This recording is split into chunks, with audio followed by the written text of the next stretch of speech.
Bonsoir. Thank you very much for coming to our lecture tonight. This is actually the last of the series that we've organized in our lecture, in our chair. For those of you who don't know me, I'm Jeanette Kuo. I teach in the second year here at the EPFL as a professeur invité. And we'd like to welcome you tonight to this wonderful lecture.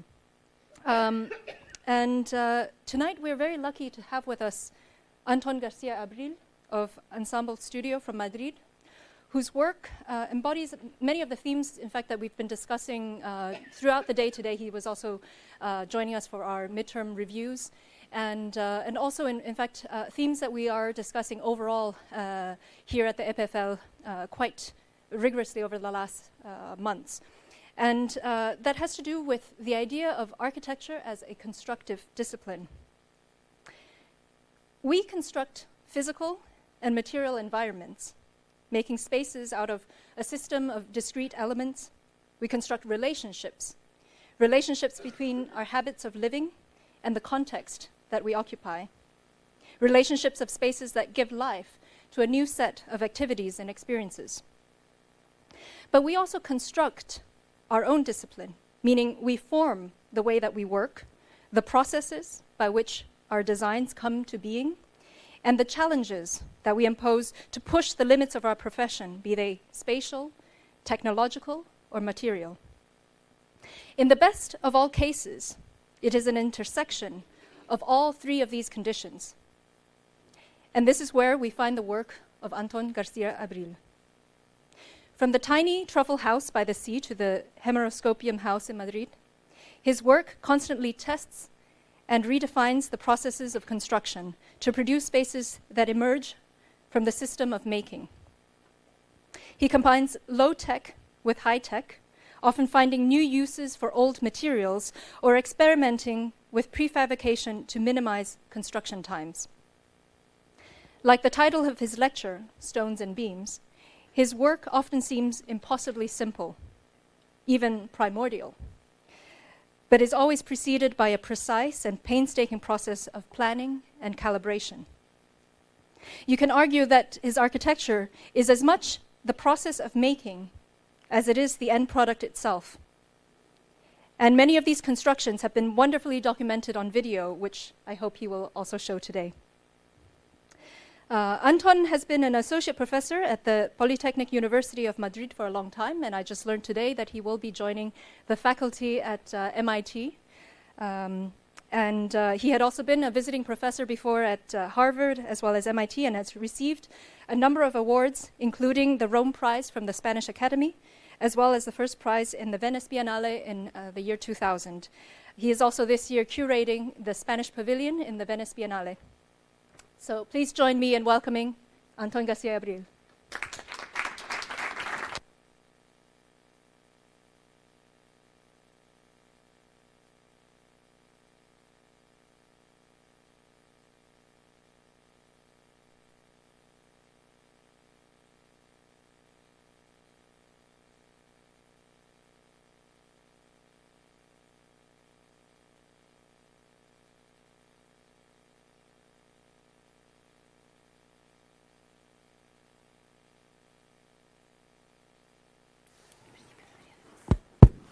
Okay, well, thank you, Janet. Thank you for the invitation. It was a big pleasure to join your studio. I really enjoyed, first of all, the approach to architecture that I share, and the extraordinary work of the students. Even though there's 4 more weeks to continue all the mission. So now you've got the chance to make some critics. I've categorized the work of our office the last years in these 2 very simple names, no? Beams and stones.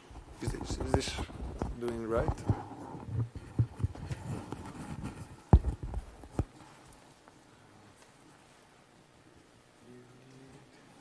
You have it? Yeah. Yes, this is fine.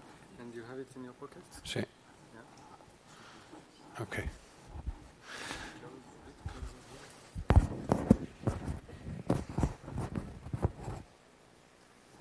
Okay. Well, thank you. So stones and beams do not order our work in chronological order. It does actually refer to different constructive and structural approaches, and mostly to the way you construct the site. A beam is a very abstract, engineered element that we, the architects and the engineers, designed as the figure of maximum efficiency in terms of mechanics, and that's the reason of its form. No? So these projects that we constructed with beams, mostly with pre-stressed concrete, do have to construct the site. No? They are like synthesized elements that belong to a system, and that system is autonomous within the site that it's constructed. No? On the contrary, the stones are a set of projects where these elements that we extract from local quarries or gravels or the particular sites that do have a special meaning, like Santiago de Compostela or Mexico, or these places where we decided to work with the site. We understood that this category of projects have not only the joint condition of being worked with stones, but also that they do refer in a very strong dialogue with the place, no, with the site. So I want to start with a very abstract project where we tried to express and represent as an exhibition proposal in Venice Biennale 2 years ago, part of our work. No? And trying to create also a dialogue with the existing Arsenale building. No? This was commissioned by Venice Biennale, who was curated by Sejima, and she challenged us to create a space, and she offered us the possibility of work in this enormous part of the Arsenale. So our project was trying to represent and express this material palette that we work with. No? That's gravity, that's equilibrium, that's balance, that's also some structural elements that have an unitarian and individual presence. So we started with a figure that symbolically represents an enormous load, mostly in the Italian culture, no? Like the cross. No? An oblique cross over this longitudinal section of the Arsenale that I'm sure you all remember. No, this is an enormous scale, like a basilical figure, no, with these three very vertical elements, governed by the presence of these enormous brick columns. No, so anything that you install here is immediately devorated by the persistence of the Arsenale space. No? So we tried to create that harmonious or distorted balance between the existing structure and a new structure based in the balance of these two beams that represent in a one-to-one scale the structures that we worked with. It had to turn the longitudinal space into an oblique element. It had to turn the verticality of these columns and these spaces into an horizontal lanterns, and it also had to express and manifest the presence of gravity through these equilibrium games. No? Balancing Act was the name of the installation that we built a one-to-one mock-up, pre-stressing blocks of foam through a model that had the possibility first to show in a proper scale the scale, the structures that we had in different projects that were represented in the exhibition, and also being able to make present the gravity, to represent and almost offer the physicity of gravity as the main material that we work with. So this double scale, this double lecture of the projects that we showed with the material of the structure was our main idea. This is a house that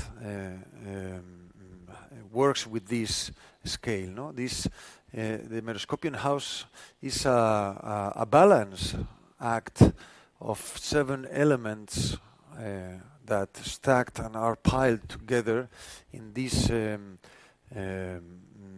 helicoidal sequence, as a gravitatorial itinerary that provocates the fluid and light space through these heavy traces of beams of pre-stressed concrete.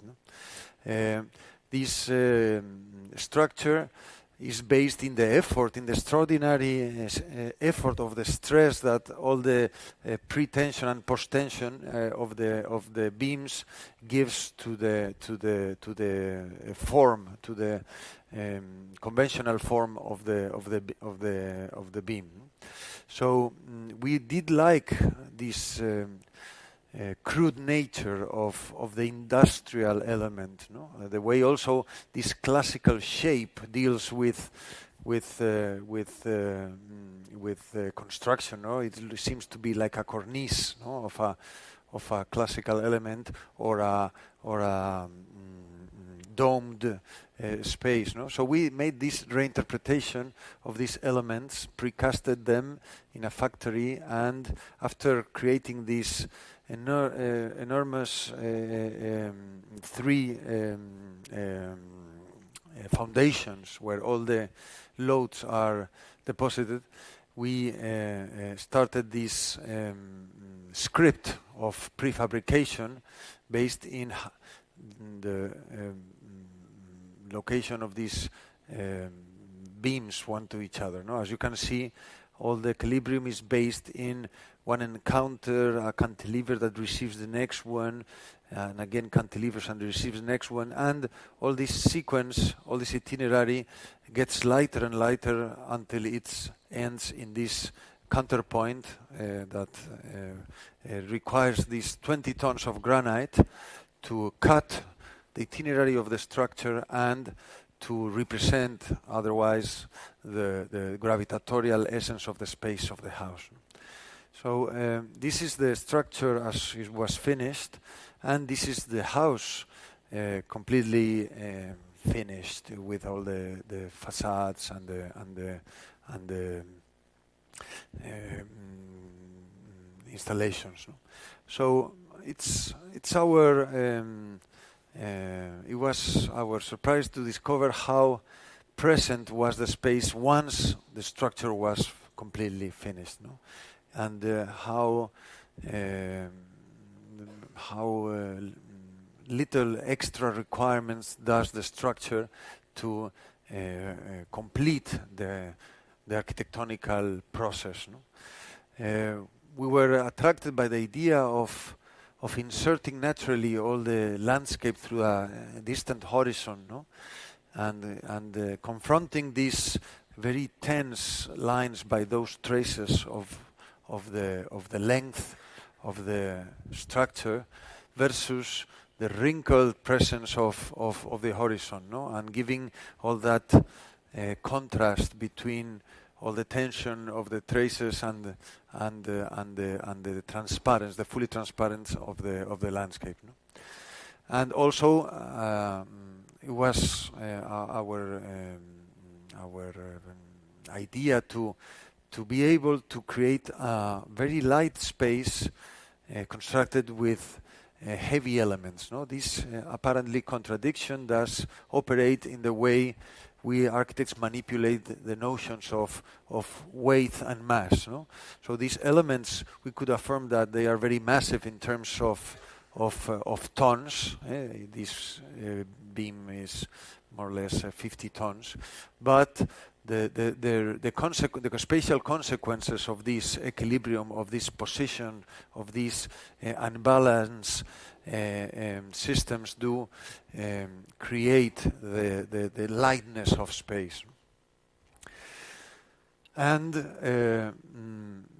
this video shows how the audio is not very good. You will see it immediately, but this video shows how we operate in Ensamble Studio, where our decisions in the office and the constructive process are quite similar or analog.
These were 7 long days, and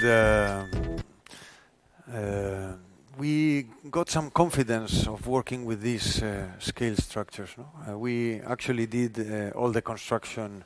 We were the contractors of this house. No? And this project, we are just finishing it now in a couple of months. So this documentation you're going to see is not really updated, but it talks about the structure. And it's very similar to the ideas we developed for the Venice Biennale, difference is this is a real project. The Venice Biennale is an exhibition.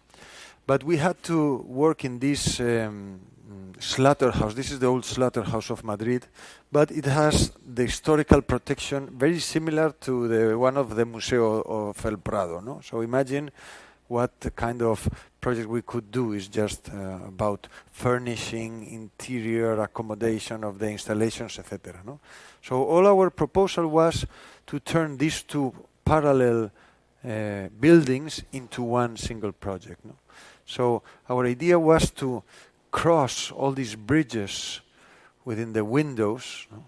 Trying to demonstrate that these were part of the movable elements of the building, no?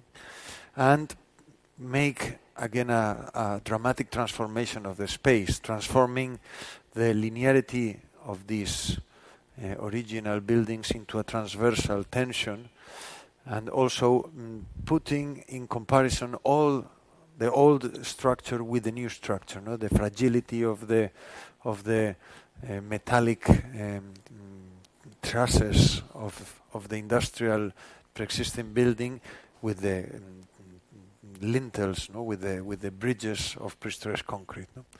The program is an exhibition area, some rooms for classrooms for education, and in the upper level, all these bridges are like lines of investigation. No, these bridges generate like a lifted level where all the research activities happen.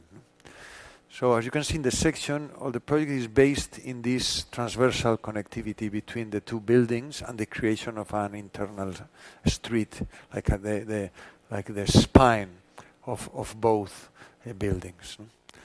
And all the effort, the structural effort, was how to insert these unique pieces of pre-stressed concrete without touching the structure and guiding them with full engineering precision through the windows. No? So again, I want to show you this transformation of the original space by the insertion of an impure structure in that system, and how the space really changed dramatically by the presence and the challenge of these different family of structures. Even though both belong to this industrial world, they have like completely and extremely different natures. No? And especially these elevated linear lines where there's a second scale, a more intimate scale for research. All these planes will have people seated with computers, participating as a whole, but belonging to their own individual space. No? So let me show you another video that refers to the process. Again, the process is part of the memory.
we've also done some research projects that started sometimes as an academic exercise, like this one, where we tried to demonstrate how all the ideas from l'unité d'habitation could be examined through let's say, a technological update.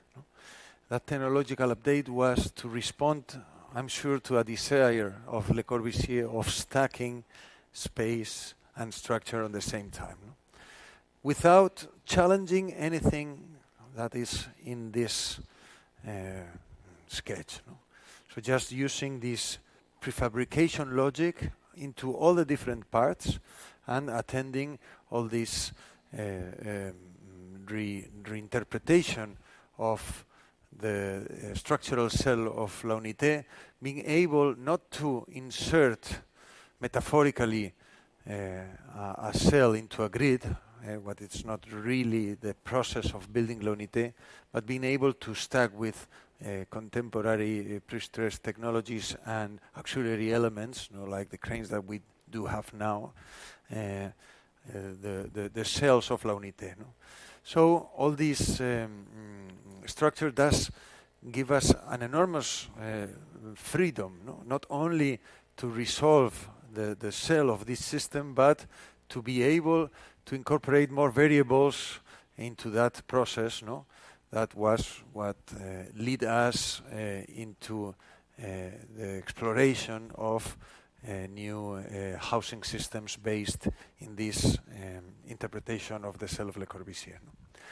So we do think that this new logic that becomes as the response of our contemporary world that has another variables is part of the memory of the process of building. And this is the last project of this BEAM category that we are working in. It's a competition that we won in Milan recently. This is not the year, as you can imagine. And that is based in this prefabrication logic. We first designed the system, and after we gave a case study in this particular competition. So this is a residential tower, high-rise, and we tried to understand the logic of Mies, when he was challenged by the real estate of New York to build the best and most efficient office building at the time. So we asked how many lives could fit in Milan today and how different schemes, and we thought that it's a vulgarity to replicate 120 times the same apartment. So we decided that our plan was going to be this, a frame where we could locate the needs that all people will have, like the infrastructure needs, elevators, etc., the private infrastructures like kitchen, installations, mechanics, etc., and the two other corners of the views, the light, the air.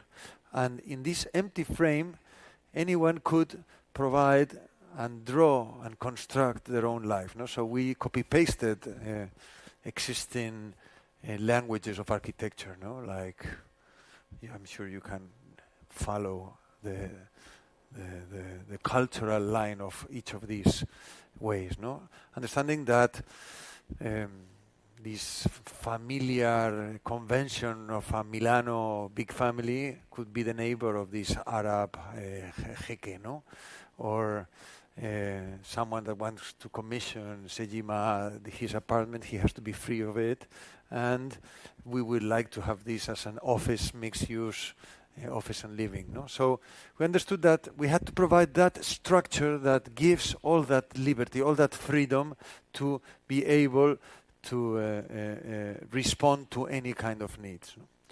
Initially, our project was 2 towers, and finally the competition did provide 1 tower to Eduardo Souto de Moura and the other one to Ensamble Studio. And the dialogue between these twin elements is based on the contours as I showed, no? As I will show. And we call it the SIP tower because we are stacking all these structures according to the geometry of a SIP, no? A SIP, as you know, it's two different elements that get together and are like tensed by a vertical continuous element. It's autonomous of the length, and has no finish, no starting. It's just a structure that provides an enormous tension to this part and is able to cantilever the other 3/4 of the structure. No?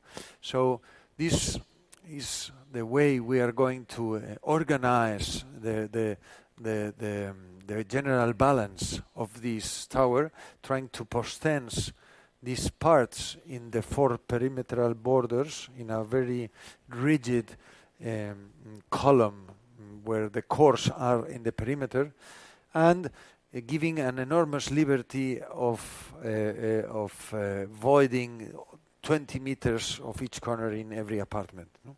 So the scheme more or less is this, that combines the double order with 2 independent units and creates a full plan where there's an area that we call the night area and a day area. The spatial difference is that the night is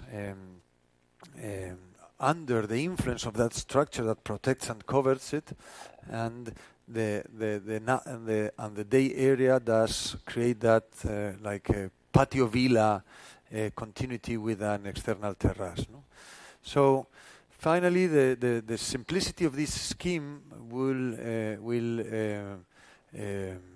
give the liberty of the real estate market to organize in very conventional, like these images for the developer, ways of interpreting their own vision of life that we as architects in our position don't want to manipulate at least 150 times. No?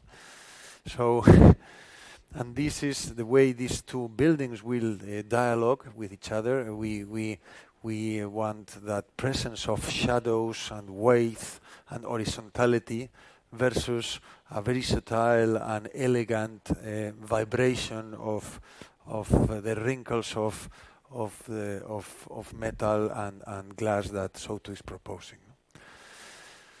And now I go to the other side of the coin, and I want to start with a small poem about nature.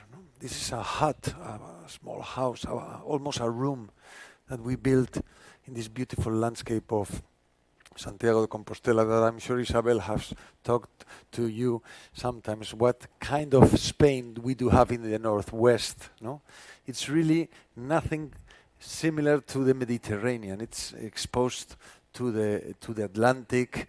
It has a completely different climate. The roughness and the beauty of landscape is based in this wilderness, no? And we wanted to create this mimesis, this strong contact with nature, no? Not trying to reinterpret nature, but trying to understand their laws, the logic of it, no? And from this hall of the cave to this hut, there's a starting point, no? So we wanted to incorporate all the nature laws, like time, like the presence of vegetable nature, the animal nature, the human nature, into our process, no? Trying to manage the uncertainty of nature also, and not trying to control everything. We did this as a performance, not with plans, just with the idea, and with just the reference of the cabanon of Le Corbusier. This is our cabanon de béton that is surrounded and deconstructs the program through the perimeter in a similar scale. No? So the truffle is a piece of nature that we accommodate to a architectonic space by digging a hole, reordering all the vegetable, the soil, the earth of the site, and inserting after an architectonic object, no? Like a volume shaped with stacked hay bales. and filling the space between these two elements, no? The condensed air, the pressurized soil, and the verted concrete, liquid concrete. No? After this, we obtained this mass. This is not architecture, it was a prefabricated stone, I could say, no? But we discovered how the pressure and the action, the reaction of the chemistry of concrete with the elements of nature had occurred, no? And we started the architectonical actions like cutting, chopping, digging, no? And we wanted also to let time happen in different processes, no? Like the pouring of concrete took us 1 day. After we covered it with soil, it took us like half a year to leave these two components to react and transfer their properties one to another. And after we inserted a cow borrowed from the neighbor, that take another year to inhabit that space, make it and get fed about with all the hay bales that we had previously borrowed to our neighbor. No? So these were all local materials. When we cleaned this dirty and hairy concrete, no, we discovered this extraordinary materiality, no, based in the viscosity of concrete imprinted with the hay bales, or the same action of vertical pouring concrete over the plastic. No. We had a distant idea of the result of this, but we didn't know how much this inverted dome was going to pressurize the space, or how consistent this wall was going to be. But the process left the memory in the walls and the prints of the exterior and the interior. No? And this communion with nature is what interested us. No? This abstraction based in the naturality of the reaction of the local elements with the poured concrete. And the uncertainty led by the governance of the architect, but without trying to control it. No? And this is the video that tells the story.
Well, this project gave us some clues to work in this next one.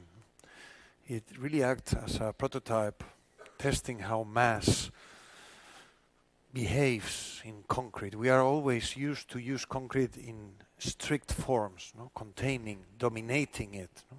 And we wanted to leave concrete as it is, no? As a liquid that flows and pressurizes the form with some kind of freedom. No? So we wanted to design this church going back to the principles, to the essence of the sacred space, no? And it's some of the essence and the principles of architecture, no? The way we operate with the earth or with light. No? So our idea was to construct this unfinished figure, no? That could contain that very abstracted cubic manipulated by my man space, while the exterior is just the collision between these architectural planes with this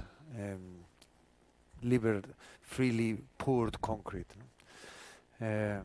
The metaphor for the church, for an ecumenic church, is how we are inhabiting just an unshaped, unfinished figure, while the interior is a more polished element. And this was going to be close to a project that we will not construct. It was a Tower of Music as a provocative counterpoint to it. No? While this is a very tense structure, voided, this is a massive, compact structure, and both weighed the same. And that song of the truffle video, it's called Negras Sombras, that mean dark shadows. With these dark shadows is the way, I think, not only classical but particularly the Galaican architecture is built. No? So this is our first project, the first project we built. It was a small music school that had a very compact cubic of granite with an empty core, no? Trying to contrast again the crude nature of stone, no? Elaborated like in the Greek walls or columns as a wrinkled element that inserts light where shadows are supposed to be, and vice versa. No? And we unfolded that classical column into a big lintel and tried to express that materiality, that way the landscape and the light in Santiago de Compostela happens with this composition that mixed also the expressiveness of the ancient, of the archaic, with a very contemporary language. No? Using very classical procedures, no? Of joining stones by, instead with lead like the Romans, with epoxy resin, but finally it's a system that piles these rocks and uses the shadows, las negras sombras, the dark shadows, to hide the windows within the wrinkles or the irregularities of the stone. No? On the contrary, the interior space is a very abstract, neutral space where the same stone is just cut with diamond ropes and good machinery to obtain a linear, neutral, cubic element where the vertical lines are already traced, no? That reacts by difference the way with all these wrinkles, these accidents of the natural stone express the building on the exterior. No? After building this, we had the opportunity to build another building in the same site. What it's extraordinary, with the difference that this is a pavilion with no other references, but here there's a wall that fences the whole plot, and this next building is in the wall. So we wanted this sky building to belong to that typological nature, to be part of the wall and not being in a building. No? So we went back to the context, but a very long distance context. No? Galicia belongs to that Atlantic Arch, where all the megalithic constructions are held in Europe mostly, no, like La Bretagne or the British Islands. Galicia is part of that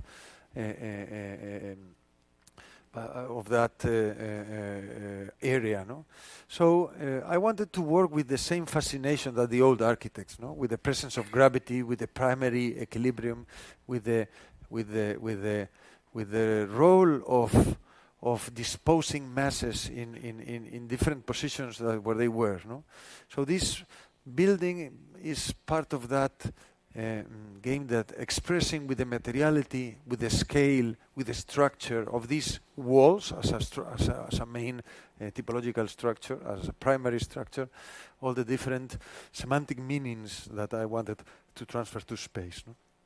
So, as I said, this space between walls refer to the historical city, to the light of the day, with this composition of chunks of stone, while the back of this building gave a very neutral crystalline face to the street of the modern city, no? And in the interior, below the ground, also the walls that constructed this 140-meter long building had also that vocation of expressing not only the memory of how it was built, but also some visual and spatial references. In between these two walls that are parallel, there's this contrapunct, no? Like the rope that tenses the arch and provokes the distinctive materiality, geometry, position, etc., etc. No? This is the loggia. This is the welcoming area, cafeteria, etc. And in the lower level, we have a audiovisual lab, a small auditorium, some performing halls, recording areas, lobby, and storage. So to build this structure, the first thing we wanted to test is the foundations. So we asked the quarry old managers, and they showed us a very primitive way of matching two stones, no? Like cutting in different oblique angles two stones and put them together, no? This space in between, that was the result of extracting the same cut in both stones, gave an enormous stability, because it's like an unfolded arch in a linear disposition, where all these encounters admit several distinctive and non-symmetrical loads, no? Because our proposal was to find in all this residue, there are thousands of tons of residual big chunks of granite that are abandoned because their form does not fit an optimized industrial process, and for us were just beautiful. So we picked them and put them on balance rapidly, first with these very dangerous games between these two machines. But finally we were testing how we could create like the beat of equilibrium, no? With some compasses that gave partial balance. As you can see, there's a beat here, no? And we were trying to find and to match the aesthetics and the statics, no? The mechanics with the proportion in a very live and action, no? We didn't have the time to draw or to calculate or to measure. It was just an instinctive let's say process, no? This was going to be just a small model, but we carry on, and we finally built the full structure in the quarry, no? So it's another prefabrication system, no? We tested then the structure. We made some calculations, not so many, because our engineer imagined the face he put when we brought him there. So and now the next step was how to demolish this and rebuild it again the same way, no? So we did all kind of tricky things, but finally we arrived to this easy way of marking the connectivity, no? The points where gravity is transmitted, the points where the stones touch each other, no? And it worked, no? We didn't lose so many stones in the process of transporting it, and we discovered how easily we were able to reconstruct it again, no? And the final result is this combination of walls where the depth of the space between the walls is hiding the thickness of the program that is behind this CD cases wall. This is like a memorial wall of the digital element. No, it's built with 500,000 of CD and DVD cases stacked with silicon and with fiber optics. No, and these walls do give a scale and a light. No, it's like all the walls. No, so these chunks of dark and light is the result of that filtered, and these colored abstract synthetic lights of the RGB is the result of using this polycarbonate as a reflector in the lights, no? And this combination of the loggia with the separated facade, no? And this perversion of tinting these old stones with the contemporary colors, no? Created the complexity of this building that is posed over the existing wall of the historic Vista Alegre plot. No? And in the interior also we use this wrinkle curtain of concrete exposed to, compared to it's not in the picture, another curtain of U-glass, no, to express from the interior the presence both of the garden and the city in the other side, no? And this is the last project that we are building now. It's in Mexico. It's called the Cervantes Theater, but we call it the La Dovela. La Dovela is the keystone or the sandstone. It's in the middle of this, let's call it master plan. This is the Somaya Museum of Fernando Romero. This building is going to be built by Chipperfield. And this is a corporate master plan with towers and everything. And we arrived very late to this party, and there was no enough room for us, no? So it's a long story, but to make it very short, when we arrived there, everything was already going on. The structure of the tower was already up. So, and the only way we could build where I wanted to build was here.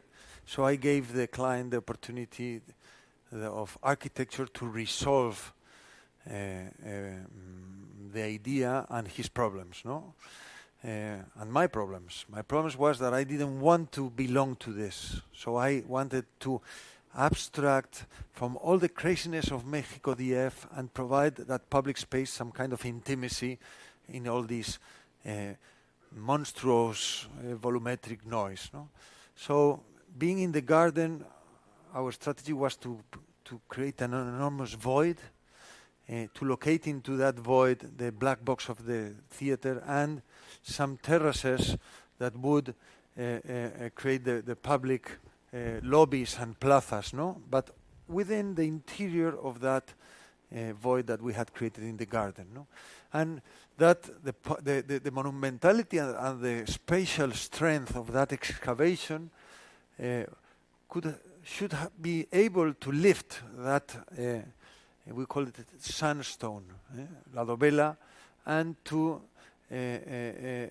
maintain like a magnetic or gravitatorial balance between these two elements, no, that cannot touch each other because they belong to different natures, no? The aerial nature of La Dovela has a geometrical response to the act of moving not only the air but only trying to trap all the different rays of light, no, in a bidirectional movement. And also that bidirectionality and that movement of the triangled structure gives an enormous rigidity to it as a slab and an enormous porosity as a sandstone. No?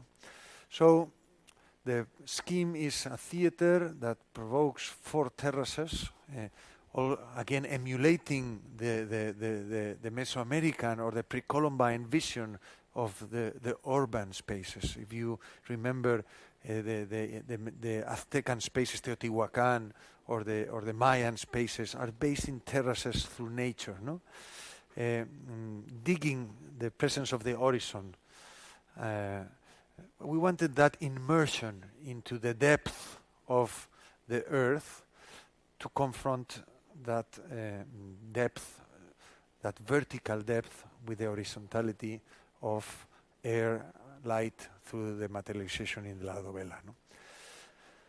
And the program is some office space to rule the theater, black box with all the technology attached to it, and a sequence of plazas that in this like aureal rectangle, no, is like a strict mathematical proportion of this object that is posed over that hole, over that void, and qualifies. No? As you can see, the geometries have some inflection points that coincide with, like projection comes with the print of those different levels of the void. No? And there are some moments of stability where the orthogonally appears, not to receive the load where a pillar should be located. No? If Mies van der Rohe lifts his head, he will put the pillar here. No? But we thought that those pillars should never be columns, should be like caryatides in the Roman world, no? Hiding their gravitatorial mission through their form or their space, no? And participating in that distinction of what's going on here. This is the domain of people. This is the earth, and that's the domain of earth and light, no? of air and light.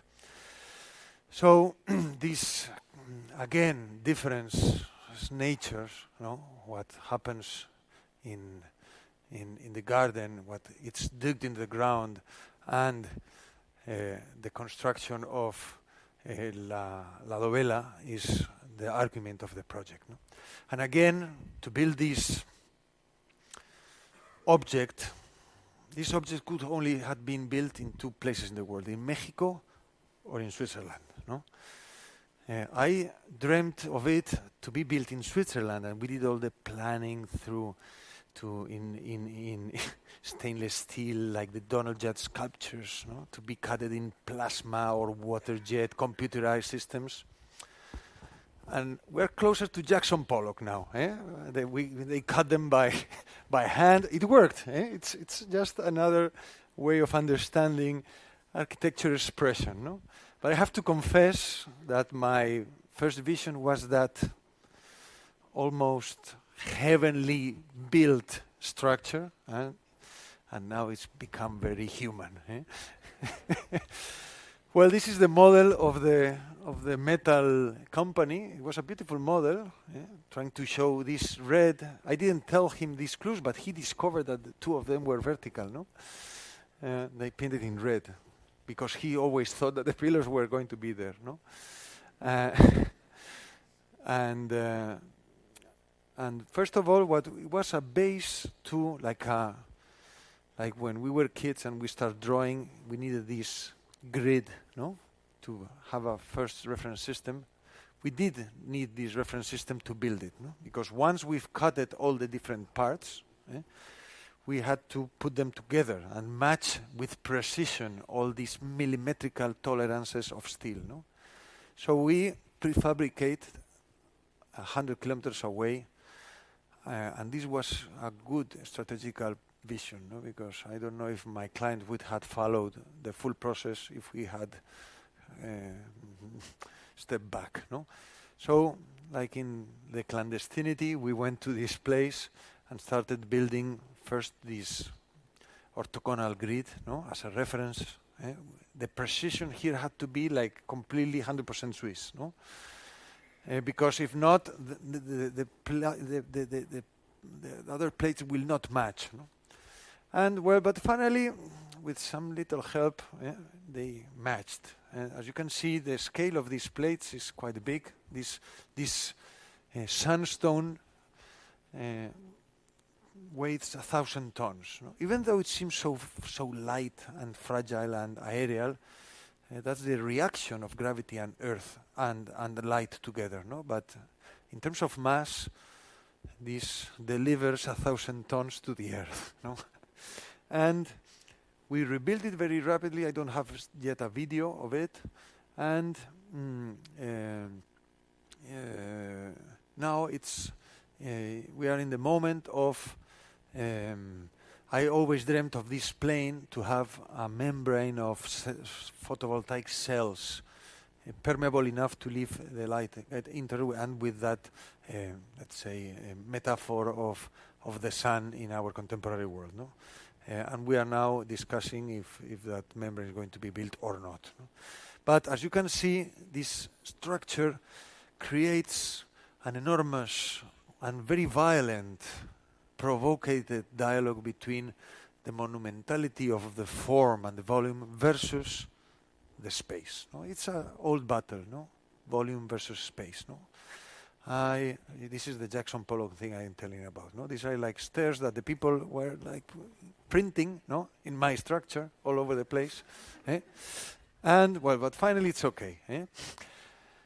This is the pillar where all the water will flow out. No, I want that reaction of the elements within the structure. No, and the instability.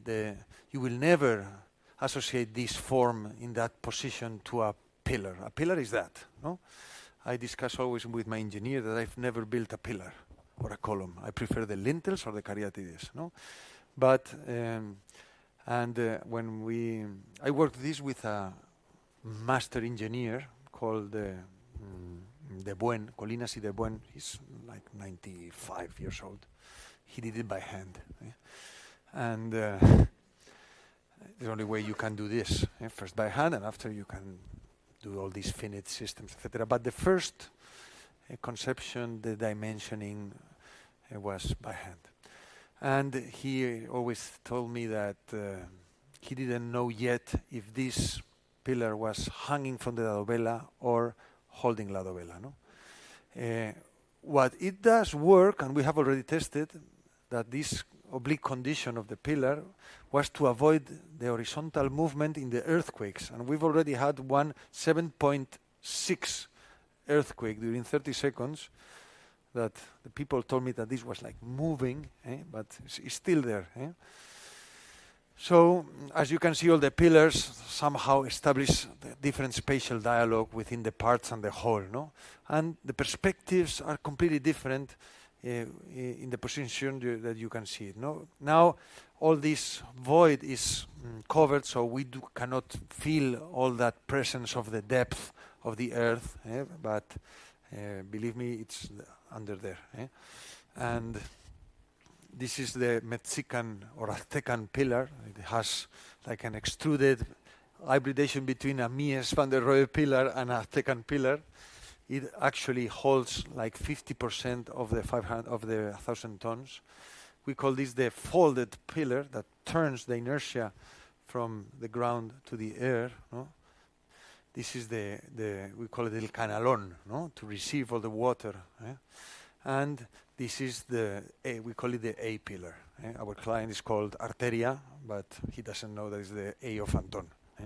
So, and here's again, these controversial differences between the form, the seduction, almost pornographic seduction of this enormous form with the depth of the perception of an architectonic space. No? So it's again surface versus depth. And please try to imagine this without this auxiliary structure and with the presence of the dovela up there. No? But this is the 15 meters of the lower level lobby, the intermediate level lobby, and the theater that we will be finished in the next, I hope, 25 years. Because we go very slow. In Mexico, we take our time. So this is what we are working now, and this is the presence of this artifact in the middle of the garden, and how it holds and supports and references public space, and the mystery of discovering the black box, a big black box of the theater, after that itinerary through the platforms in the depth of this garden that it's already built. This is another old picture.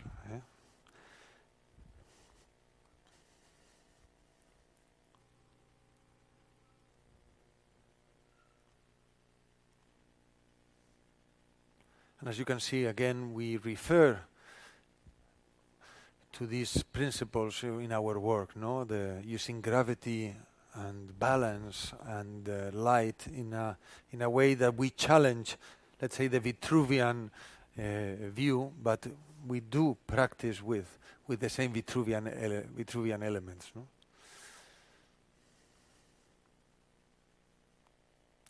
Well, thank you very much.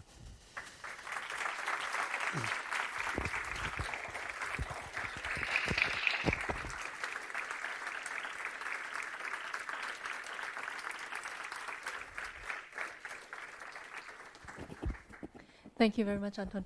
Are there any questions?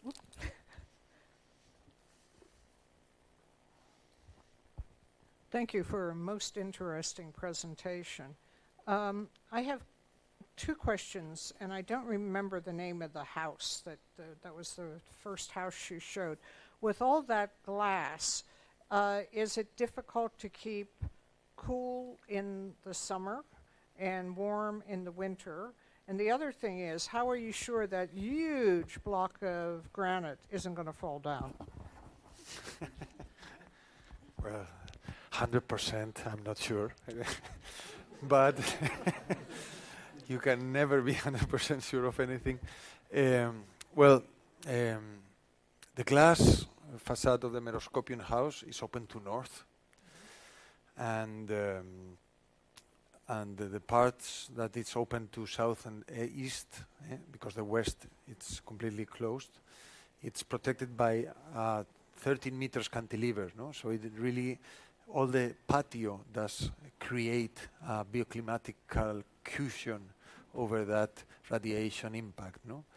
And Madrid has 10 days a year of cold, no? So we do have maybe 20, but we have to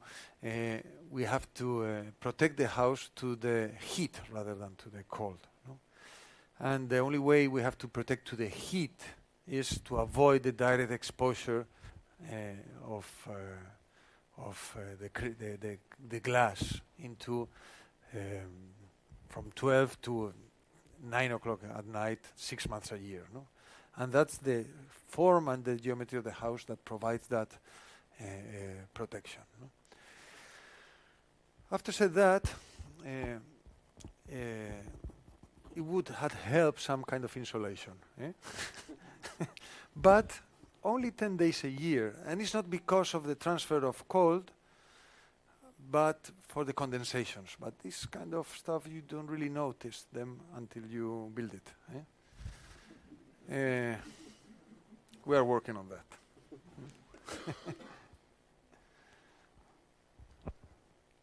Another question?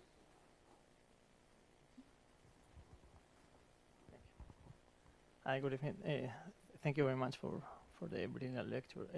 My question is a little bit like regarding the history. I mean, you've been speaking about history and about essential things all the time, and I'm quite fascinated with this idea of mass. And I'm trying to link, just to find this historical link about between your work and the history of architecture itself, you know, and this idea of mass, especially in Galicia, you know, in the northwest part, in these big stones, and then you end up your lecture with this project that to me goes back to Hudson and to this idea of this underground museum with this light element that resembles the the clouds, no? Or the so. Just would like to know whether actually these are real influences in your work, in your process of thinking, because I see them with a lot of fascination. Actually, I really want to see this building because it reminds me so much of the Opera House that I just want to be there in between the two things. Well, I have to tell you that this building is the result of I did this project 15 years ago. I was in Rome, in the Academy of Rome, doing nothing. That's what we do in Rome. And like 15 days before the year was over, we had an exhibition, so we had to do something. The painters had been painting, but we, the actors, we were visiting things, no? So I did a project I had been visiting the quarries of travertine close to Tivoli, and I said, okay, I want to use this print of history, this void of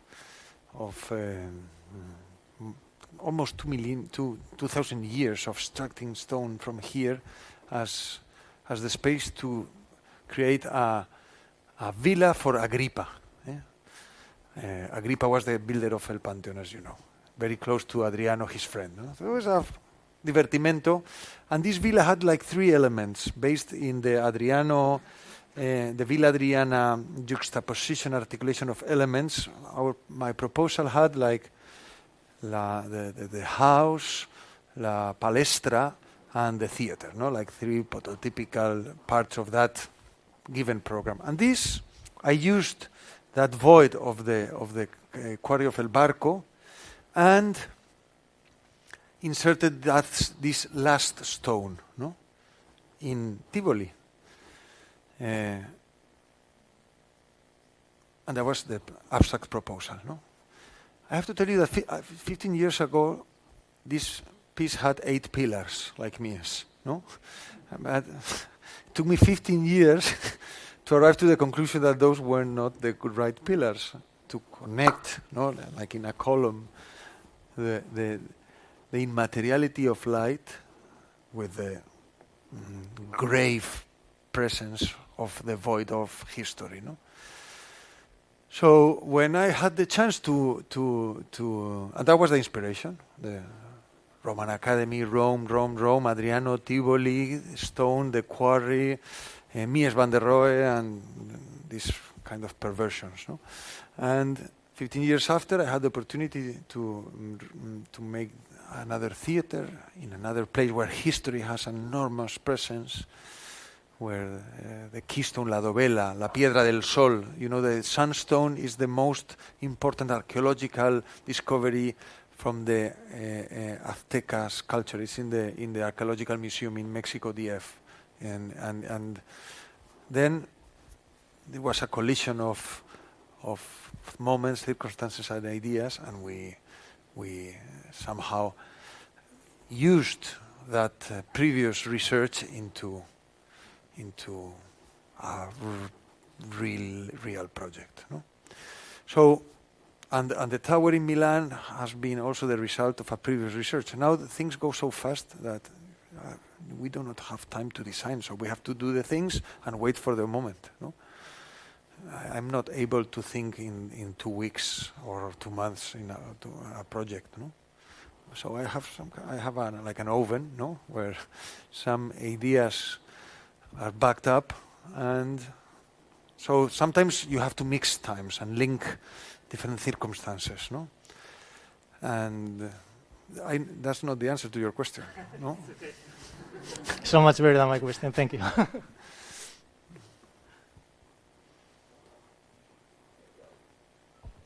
Another question?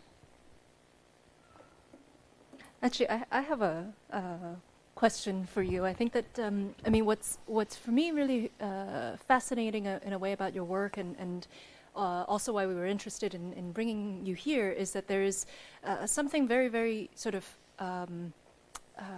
well, actually, maybe it goes back to this idea of the history, but which actually is much more about the history and the idea of the process and how we control the process of architecture. And for me, I would like to ask you in a way what you think about this relative to where we are today with the profession, this idea of the return to understanding architecture as a kind of constructive discipline, and how you see that possibly potentially addressing also this quandary that we're in right now, with all this kind of economic issues that are happening, how we can potentially bring back some control in our own profession. Well, that's the key point, because we've, as architects, have been rejected to participate in the most important part of the process of building. No? For example, now in Milan, that supposedly is a good client, either Sotomora or I, so it's nothing personal with me, no? We are not able to take control of the construction. I said, but what do you want me to take control of? No? So we are like designers. I mean, what a stupid question. Profession. And in my contract in Milan, I have direzione artistica. I don't know what's that. I mean, first of all, I'm not an artist. This is the complexity of our mission, no?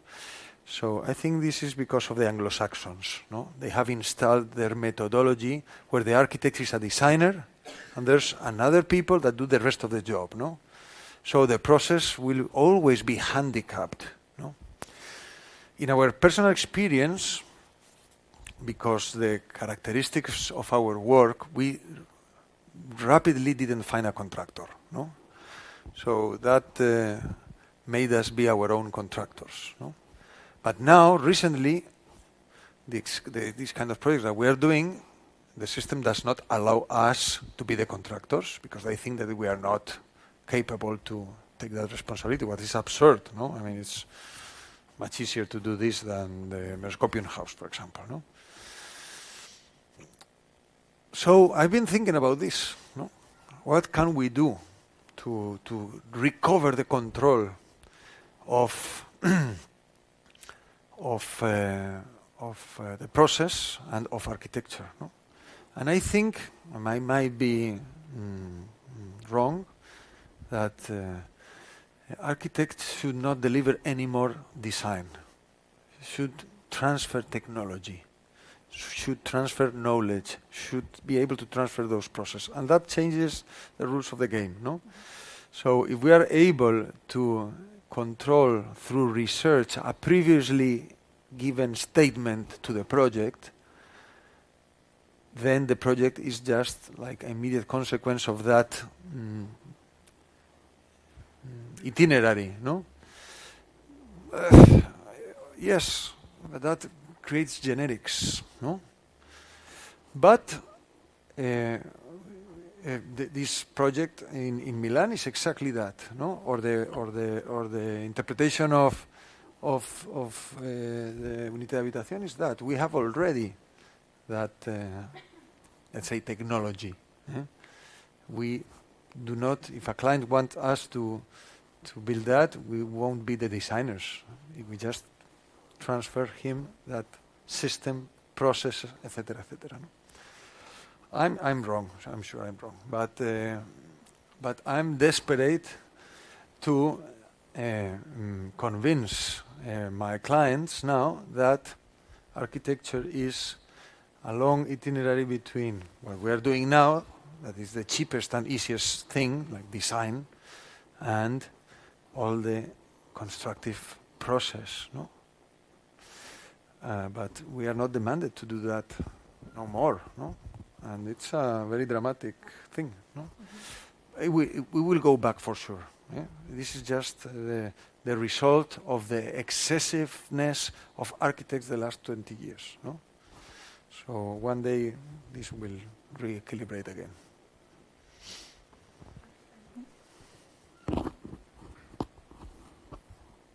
I have another question. When you're thinking about building now, do you also think about things like the energy that will be used, for example, geothermal energy, or putting incorporating solar panels into your roof line so that you're basically creating all your own electricity, and maybe using openings in the windows at times to get an air current so that you're not using as much electricity to cool it.